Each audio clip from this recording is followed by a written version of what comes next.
해가 바뀌자마자 대출이 엄청나게 많이 나왔다.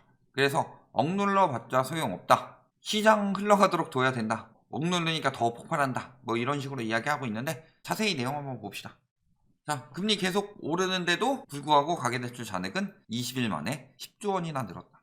그래서 1분기 대출 태도 지수가 많이 완화됐죠. 그 이유는 뭐예요? 해가 바뀌어서. 그래서 전년도에는 5에서 6%고 올해는 4에서 5%인데 5대 은행 기준으로 4%대 초반이죠. 그러면은 분명히 작년보다 대출은 굉장히 안 내준다는 이야기예요. 그럼에도 불구하고 왜 해가 바뀌면 대출 태도가 풀리느냐?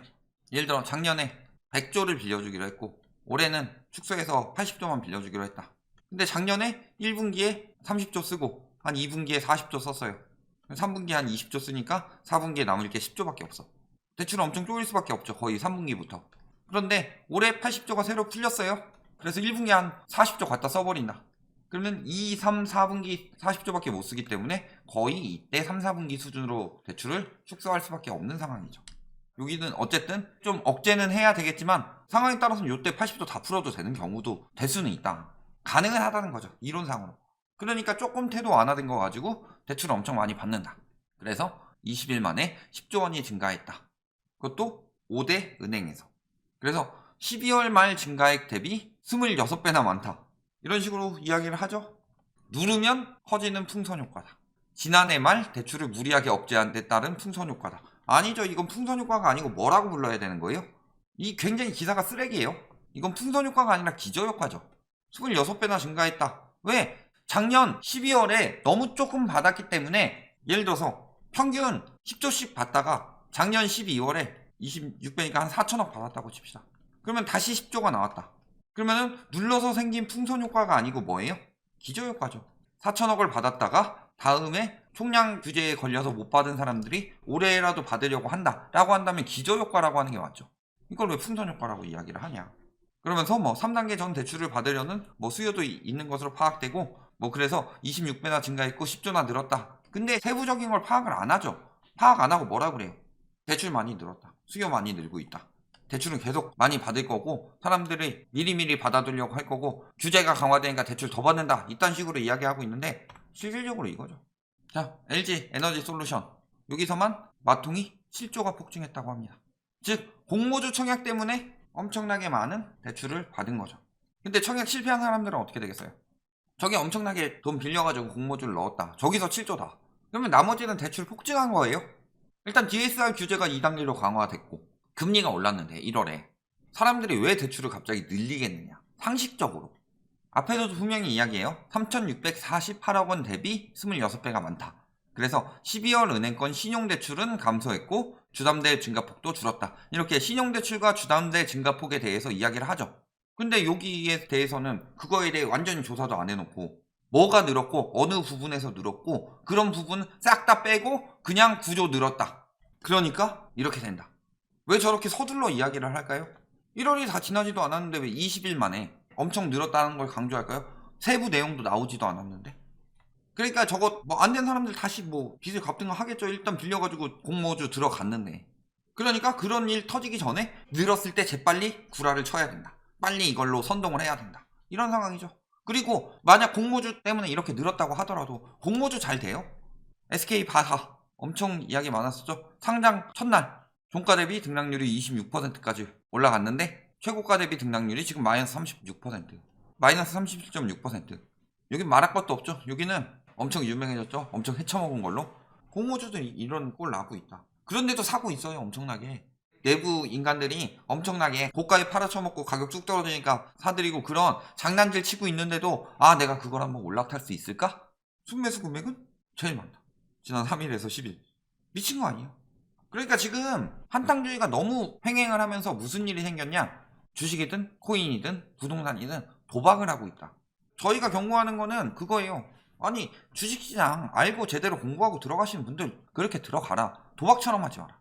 코인은 도박이고 이제는 부동산도 투기처럼 하고 있죠. 작년에 들어간 사람들은 거의 부동산 도박처럼 들어간 거다. 20년부터 코로나 터지고 나서 금리 떨어졌을 때 도박처럼 들어간 거예요. 근데 이렇게 생각하시면 됩니다. 내가 빚을 10억을 냈어요. 패가 엄청 좋아. 도박인데 로얄 스트레이트 플러시가 나왔어요. 라고 생각하고 들어가는 거죠. 근데 막상 보면은 그거를 패를 볼 줄도 몰라. 그냥 뒤집어 놓고 들어가는 거예요. 5장이죠 최소?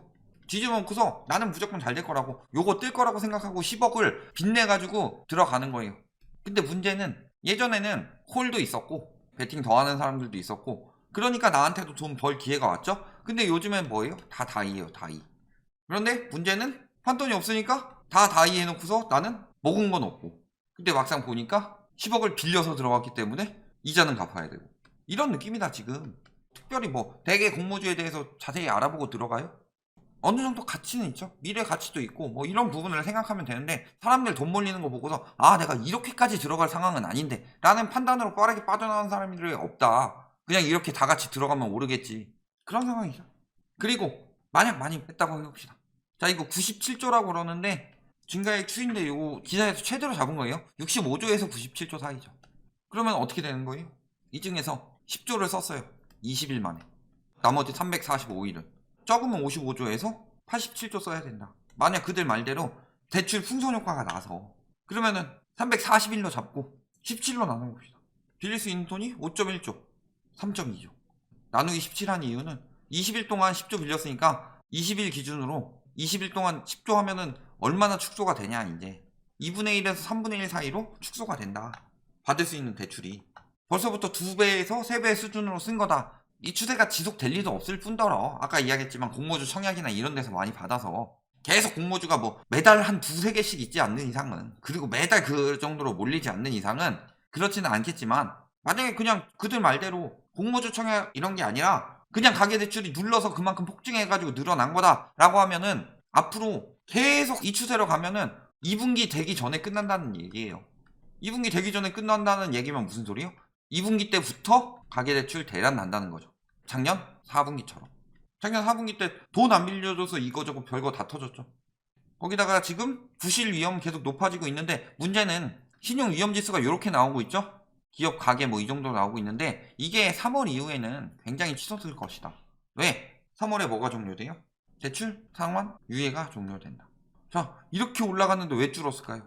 2분기면은 코로나 확 터졌을 텐데, 코로나 터지고 나서 왜 계속 줄었을까요? 더 위험해진 사람들 많을 텐데, 안 갚아도 된다고 하니까 너네 거는 일단 빼주겠다. 상환 유예해 줄 테니까 빼자. 그러니까 연체율에서도 빠지고 뭐에서도 빠지고 다 빠지는 거죠. 빚투니 영끌이니 뭐 계속 하니까 어떻게 된 거예요? 위험지수가 결국에 다시 올라갔다. 3분기 때 저점 찍고 4분기 때부터 올라가죠. 은행에서 안 빌려주기 시작하니까 위험도가 확 올라가는 거죠. 근데 거기다 상환까지 하라고 해봐라. 연체율하고 이런 거 얼마나 증가하겠느냐. 그러면은 그런 것들이 증가하게 되면 어떻게 될까요? 은행에서 어떻게 대처할까요? 늘 말씀드리지만 은행은 비올 때 우산을 뺏어가는 데라고 그랬어요. 위험하면 위험할수록 더 안 빌려주죠. 위험하다는 얘기는 무슨 소리예요? 돈을 더 필요로 하는 사람들이 늘어나고, 그러지 않으면 부실이 생기는 사람들이 늘어난다는 소리인데, 그럴 때 오히려 더 가혹하게 회수를 한다. 왜? 안 그러면 은행이 독박 쓰니까. 리먼 브러더스 은행처럼 될 수 있으니까. 앞으로 어떻게 되는 건지 보이죠? 그리고 또 한 가지.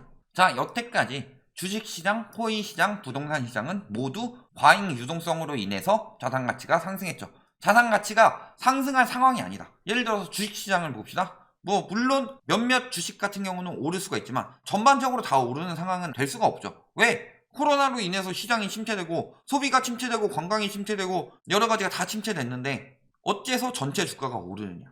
이거는 대출에 따른 과잉 유동성 때문에 오른 거죠. 또 부동산 같은 경우 PIR은 연 1 이상씩 올라갔어요. 평균적으로. 그렇다는 건 무슨 소리예요?